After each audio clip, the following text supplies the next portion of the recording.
Apologies to the sacred masculine. I apologize for those moments when I couldn't see beyond my projections to your true nature. With so much relational trauma in the rearview mirror, I couldn't distinguish the heartless from the benevolent warrior. With my lens blurred by unhealed emotions, I was unable to see you in your wholeness. I unknowingly projected my negative expectations without recognizing those moments when you were moving from love.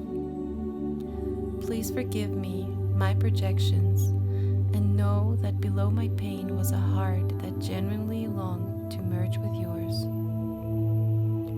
I apologize for pushing you to open your heart when you weren't ready. I longed to be met in my openness, and I couldn't bear the disconnect between us. I am nourished by direct communication, and I took your silence personally.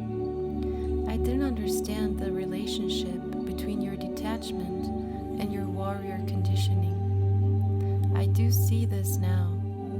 From the beginning, you have been cast in the role of warrior protector, and your emotional armor was fundamental to your task.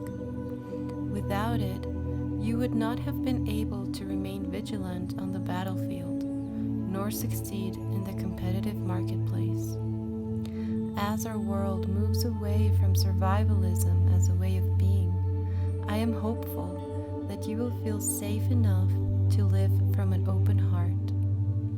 Such beautiful light comes through that opening. I apologize for not always seeing your limitations and struggles. There were times when I could not see past my expectations and fantasies. I had grown up with a fairy tale of a great knight that would save me, and I clung to that vision, preferring the perfection projection to the reality of humanness. As a result, I didn't always see how much stress you carried, how difficult things were, how hard it was to hold it all together. Of course, we perpetuated this projection together. You hid your humanness from view, while I chose not to look for it. I look forward to the day when our relationships are not predicated on illusions, but on a deep recognition of each other's authenticity. I apologize for giving you mixed messages about how I wanted you to manifest. At times, I wanted you to be soft and tender. At other times, dominant and protective. How confusing this must have been for you. How challenging to go back and forth between such differing feeling states. It has been so confusing for all of us trying to straddle the line between our needs for both safety and vulnerability. One day, the perversions of polarity will fall away and we will arrive at a sacred balance between all healthy ways of being. Women will feel safe to assert their voice and embody their wholeness, and men will feel equally safe disarming and speaking from their vulnerability. On the rivers of essence, everything flows in the same direction, towards the ocean of wholeness. I apologize for being passive-aggressive towards you. I was not taught to express anger directly, and I was frightened of your aggressiveness. I know that you have had similar challenges with experiencing your sadness and releasing your tears. In the world we are moving towards, I am hopeful that both genders will have seamless access to all emotional states and healthy forms of expression. I am sorry that I expected you to fill my emptiness, when the only one who can fill it is me. I have often looked for answers in relationships, somehow imagining that another could complete me. After so many centuries of disempowerment, I didn't realize that I had the tools for my own self-creation, but I am recognizing it now. Where before we met as two fragmented beings, We will soon meet as two whole beings, each of us healthy boundaried, well integrated, and intrinsically complete. I am grateful for all those moments when you held me safe and operated within the heart of compassion. The backlash of recent decades was a necessary response to generations of suffering, but many of your contributions got lost in the shuffle. In my efforts to find my voice and stand my ground, I have not always given credit where it is due. I encourage you to reclaim anything you have lost along the way and to proudly embody the sacred masculine as you once did. I apologize for those moments when I discouraged your power. I could not distinguish it from its historical misuses. I am grateful for the many positive contributions you have made to my reality. I realize that you often communicated your love for me and the village with needs, not words. I thank you for helping to construct the structures that my expansion relies upon. I thank you for laboring long and hard to establish rule of law. I honor the warrior spirit that built the railroads, the cities, the bridges that bring us into contact with one another.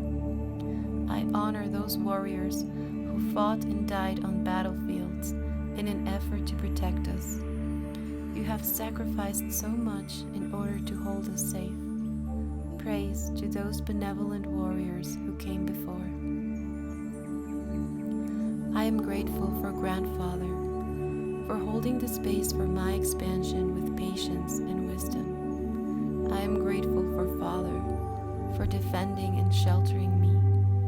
I am grateful for Father Sky, for showing me a vision of possibility that transcended my circumstances. I am grateful for the Divine Father, the real Father of all of us. I now feel His divine presence so close. Fiercely compassionate, He was always right here, holding me safe. There has been so much blame between us, so much hatred and name-calling. To be sure, it is essential that we express our anger and heal our hearts. Nothing should be swept under the rug in that process. Everything should be exposed. But it is also important that we have compassion for each other and endeavor to understand the context of our actions.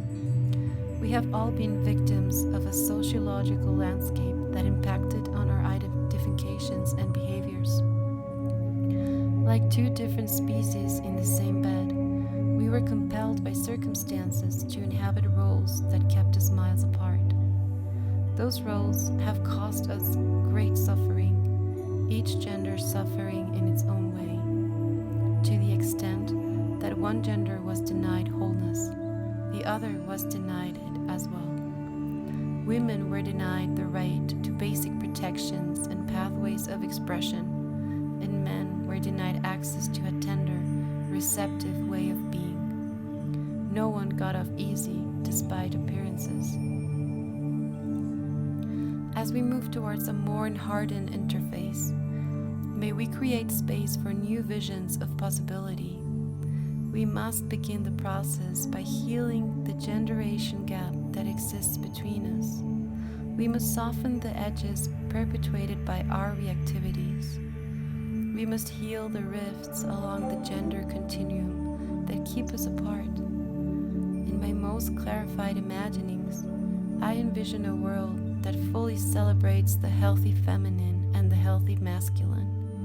Instead of throwing all gender differences out with the bath water, we make a conscious distinction between benevolent and destructive identifications. We craft a sacred balance of our healthiest aspects.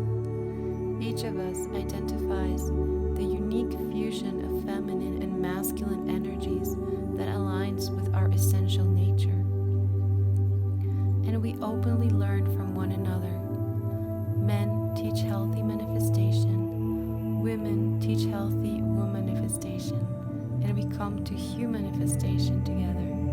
We meet each other in our entirety. May we never forget the relational and co-transformative nature of human expansion. Although the ultimate romance is with your own soul, it is our experiences together that give birth to the essential lessons.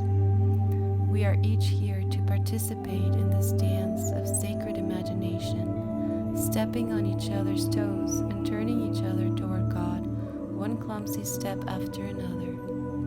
We trip, and then we get back up with greater awareness. With this in heart, I am hopeful that we can learn to accept one another in our humanness. We are going to continue to make mistakes, but there is grace in that if we see our errors through to the lessons they contain. I look forward to the day when we can meet one another in our true nakedness, stripped free of unresolved emotions, pain-induced projections, the distortions of duality. For too long, we have been on opposite sides of the river, the bridge between our hearts washed away by a flood of pain. But the time has come to construct a new bridge, one that comes into being with each step we take, one that is fortified with benevolent intentions and authentic self-revealing. As we walk toward one another, our emotional armor falls to the ground, transforming into the light at its source. And when we are ready, we walk right into the God Self at the center of the bridge, puzzled that we ever imagine ourselves separate. May you feel the presence of the Divine Mother close at heart, inviting you to rest deeply on the tender shores of your own essence, nestling you in the grateful arms of those you have protected. Those who have received your blessings may not always acknowledge it, but your acts of love have landed within us, growing us stronger and infusing us with love's light. Rest, dear warrior, rest. I hold your heart safe.